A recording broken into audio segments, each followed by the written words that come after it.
Hey everyone, welcome to Extreme Investing Counterpoint. Today, we're going to look at some stress events, crisis events, and see how a portfolio of Bitcoin, gold, silver, and Nasdaq will respond. We all know that there's a, there are problems with interest rates, right? US yield, 10-year yield is like 4.6. 30-year yield, I think, approached or even reached 5%. We know that Japan is having major trouble with its debt. We want to see what will happen in a few extreme scenarios that are happening now and how the portfolios would respond. So here you're looking at our software. We're going to use a tool called Stress Test AI that we have developed. It's a tool that uses a model that has been around for quite a while, but it also has a certain overlay like a ChatGPT, but specifically built for portfolio risk management. On the left, I have a portfolio of Bitcoin, gold, Nasdaq, and silver, and it's equal weighted. And it is equal weighted, so it will be easy to tell the difference between different events. In the center, we have what we call a crash test. That's really series of stress tests. So for example, if I look at a scenario that is called Federal Reserve severe adverse scenario, right? This Federal Reserve has these stress test scenarios that it sends out to the banks. By the way, they removed some very important things from that recently. We will talk about that. That's a very troubling, really troubling signal. But this particular scenario shows us that this portfolio equal weighted, let me convert to percent. The equal weighted portfolio would lose about 42%. So a huge loss for this portfolio. But on the right, we see that the Bitcoin part of the portfolio would contribute the most. It would lose almost twice as much as Nasdaq, and then silver and gold would have losses, but gold would basically lose the least in this kind of environment. We could look some like real estate, right? If there's a major real estate crash, decline, there's going to be a 25% loss in this portfolio. Again, Bitcoin is leading the way, Nasdaq being the second. So now, and then silver and gold again acting a little bit more in line and losing less. So now we're going to try a scenario that I'm going to call US interest rate and debt crisis.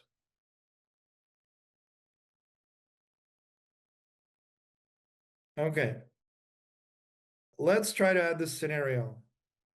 Now we're going to add a scenario. It has a cool image for us. Pretty cool. And if we hover over that scenario, we see that again, there's a similar picture. Bitcoin is down, and Nasdaq and gold and silver are down. Now, there's some question here, like, isn't Bitcoin a hedge against problems with the US debt? Maybe so, but our model is built to model crisis events. So in a crisis scenario, this will basically be negated by the liquidation, and Bitcoin is highly volatile. So our model is saying, and these are not precise numbers, this is a forecast, but what it's saying, the Bitcoin is still will lose a lot. But notice in all these extreme scenarios that we go through, Bitcoin loses a lot, but Nasdaq also loses quite a lot more than gold anyway. Gold is always holding up the best, and Nasdaq is losing kind of like silver, but in some cases significantly more than silver. Okay, so here's a pattern we see: Bitcoin is always down the most, Nasdaq and silver somewhat similar, and gold is down the least. That's what we should remember. By the way, on any of these scenarios, we can go ahead and click on a scenario and look at the explanation. The explanation will give us detailed, thorough discussion of every factor, why this factor is shocked. For example, in U.S. debt crisis, we have the S&P 500 financial shock. That is big. Financials will be impacted in a big way by this particular factor, by this debt crisis. And then the US government curve, we have both the 2-year, 10-year, and the 30-year. I want to emphasize again how easy this is. It took me like 2 minutes to do this, where it used to be at least 2 days for somebody like me who's designed the software, who built stress testing modules that are used by, majority of the top managers now. So it's very, very simple to analyze. But what I'm trying to get across is the summary I would take away is if we take Bitcoin's gold, Nasdaq, and silver, we'll see that Bitcoin will lose a lot, which is just as expected, but gold holds up the best of all these four assets. Okay, now let's look at the scenario of inflation. Because I believe that it's clear that after the U.S. debt crisis, there must be inflation. They're almost by definition. Otherwise, we kind of have world-ending deflation and a really deflationary shock. And in this particular scenario, notice what we see. We see that the Bitcoin is up massively, but silver and gold are up massively, but Nasdaq is not. That's because even though stocks technically follow through and they grow in stagflation because the inflationary component is there, but they don't grow a lot. They don't grow a great deal because the economy is still down. The advertising revenue for something like Google and Facebook will be down. The sales for Tesla will be down, or whatever. So this is an interesting observation I would make here in this short video. We used this sophisticated tool to do basically let's say a week's worth of work in 5 minutes. What I would conclude from here is that if you're looking at these assets, gold, silver, and Nasdaq to me seems superfluous as a risk management investment. In other words, you would only invest in Nasdaq if you believe that Nasdaq for some reason will do very well. Okay, you have a high alpha assigned to Nasdaq.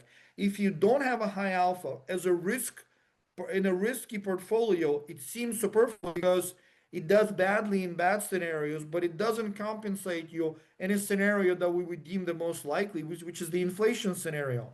So in silver seems to do very well on the upside too, and on the down, it certainly has some downside like Nasdaq, but it overcompensates. So I would say that if you manage risk just purely on a risk management basis of these types of events we're facing, trade war, interest rate crisis, and possible inflation and stagflation, right? Then we would probably have a portfolio more so of like Bitcoin and gold or Bitcoin and silver, and Nasdaq is really an investment right now that seems to not be a good investment again from a risk management perspective.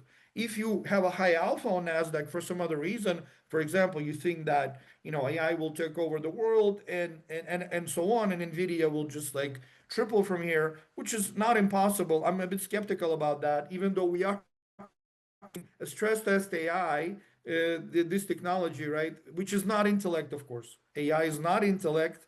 It is a neural networks. We've been using them at Extremas, thoroughly since 2016, long before ChatGPT.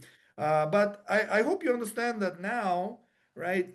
Whatever it is, it's called AI, which is not intelligence. It is a very useful tool. You can now do analysis much quicker, like we did here in just a few minutes. Hopefully, you find this interesting. Please comment under the video. What do you think about this? What do you think about portfolio of Bitcoin and silver? Seems to me very tantalizing, particularly if you have a high alpha on silver. If you think that the silver to gold ratio will compress, right now it's close to 100, right? That would be a very interesting portfolio. I know that a lot of people tend to be very religious, kind of about, I'm really about silver. Bitcoin is vapor, and there's Bitcoin maxis. But our risk analysis suggests that actually a mix of Bitcoin and silver would not be a horrible portfolio, and mix of Bitcoin and gold as well. Thank you. Comment under the video. What other crisis do you want to model? Right now, we see that if there is a U.S. interest rate shock and then there's subsequent inflation, we know what portfolio would do best if we don't have an alpha assignment.